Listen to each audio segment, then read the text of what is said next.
The challenge of atmosphere is also has got two parts to it. I think one is poetic and one is pragmatic. I think for us to understand how the building is going to work, for us to understand how people are going to live in it, the families that's going to come together there, and for us to put that together with some kind of aesthetics, a kind of poetic response, I think these were the two. And something that is not inherently from Singapore or some kind of generic source, but something also peculiar to, something particular to Kolkata, something special about our response by immersing ourselves in the culture of India and Kolkata. We also like the idea that when you have that bridge facilities up there, it creates a greater opportunity for the community, the residents of atmosphere to come up, meet, and get to know each other better. And so that space itself becomes a celebrated space.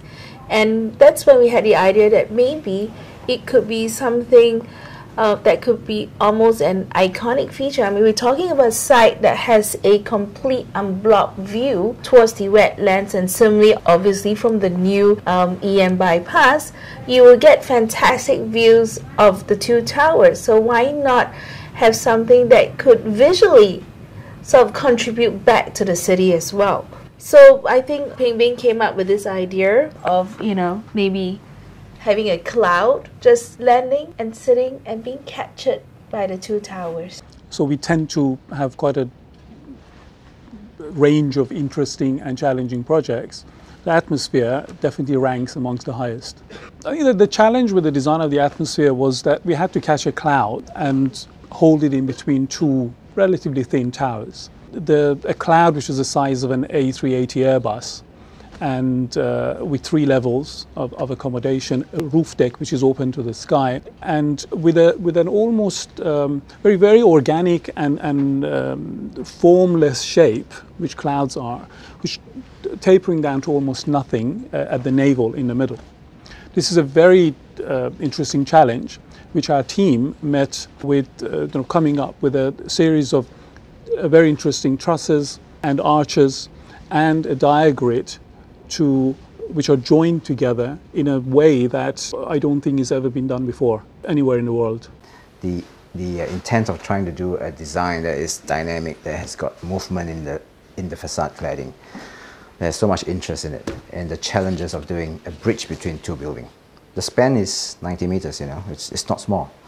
And in that span we have got swimming pools, we've got clubhouses, gyms, and you've got spaces for walking the dog, jogging.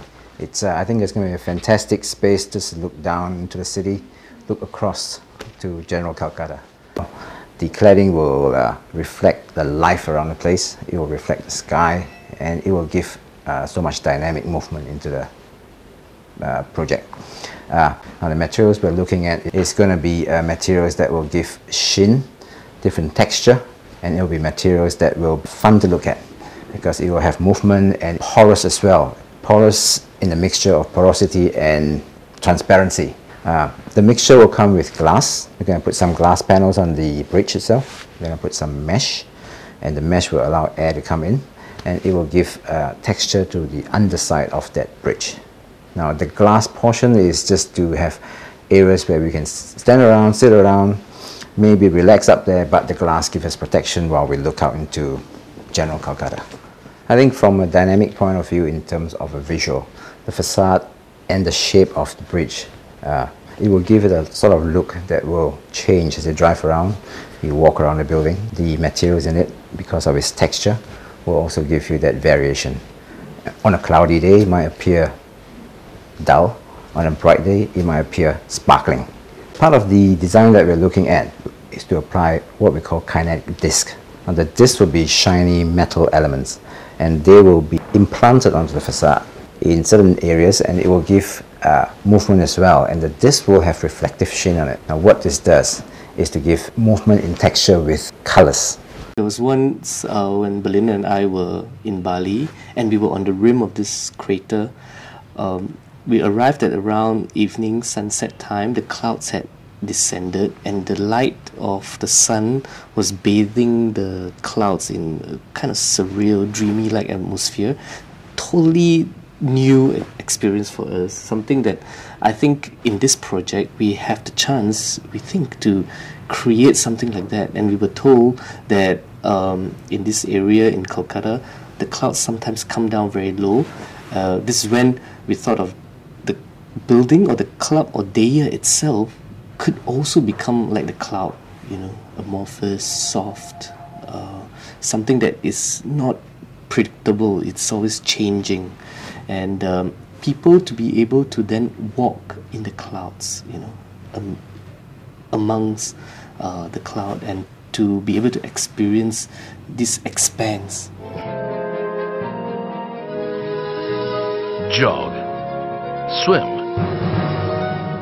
workout, 400 feet above sea level. Tee off on the 32nd floor. Catch a sauna. Party in the clouds.